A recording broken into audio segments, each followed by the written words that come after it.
Welcome back to Red Pill, Blue Pill. I'm Emily Reinhart, student physical therapist with College of St. Mary's in Omaha, Nebraska.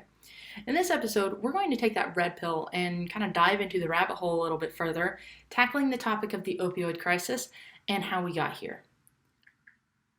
The opioid crisis is a term that's been around for some time. You may have heard it from different sources, such as your doctor, politicians, TV commercials, and even TV shows.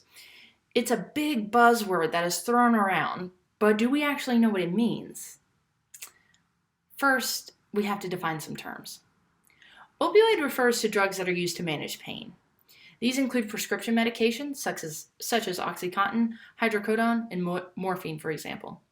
Heroin, which is processed from morphine and highly addictive, and fentanyl, which is a synthetic pharmaceutical drug that is 50 to 100 times more potent than heroin and can also be fabricated fairly easily.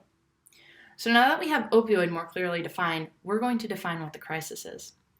The opioid crisis refers to the state of addiction and drug-addicted related deaths that America, and subsequently the rest of the world, finds itself in currently. It is currently estimated that over 3 million Americans suffer from or have suffered from an addiction to opioids. The CDC estimates that in 2021, 45 people died daily from prescription opioid overdose. Drug overdose deaths rose by 16% from 2020 to 2021. In 2021, there were over 107,000 known drug-related deaths, and 75% of those involved in opioid.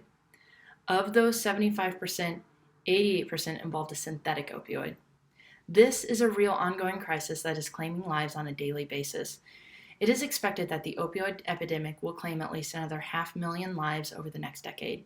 And it is estimated currently in 2023 that 100 people die daily from opioid overdose. So how did we get here? In the mid-1990s, Big Pharma, Purdue Pharma, created OxyContin. And at that time, the FDA and Purdue Pharma marketed this drug to physicians and patients as an effective way to treat pain. Purdue Pharma used such aggressive marketing strategies that they are modeled and implemented worldwide by companies due to their success. They marketed that this drug was effective for reducing pain and treating pain, and was also completely safe and didn't have any addictive properties. Unfortunately, what they marketed and continue to market is not true. The Mayo Clinic points out that OxyContin is addictive, as well as all prescription opioid medications, even when they are used as prescribed. In many cases, addiction to heroin and fentanyl begins as an addiction to prescription pain medications and opioids. When these become difficult to acquire, victims and individuals will turn to cheaper and more easily accessible options, such as heroin and fentanyl. Whereas there have been attempts to hold big pharma companies accountable through various lawsuits, which they've had to pay fines, which have totaled nearly $829 million from 2007 to 2017, this is merely a slap on the wrist when Purdue Pharma generates $35 billion in net revenue in 2017 alone. The lesson? A few million is cheap for these companies to pay when the revenue is in the billions.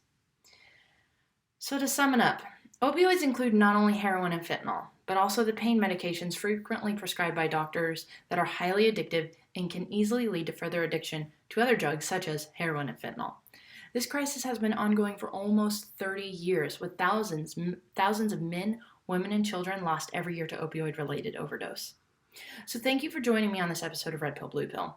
The resources used for this video are found in the description below, and I hope you'll join me next time as we dig into what is pain and kind of the science behind it.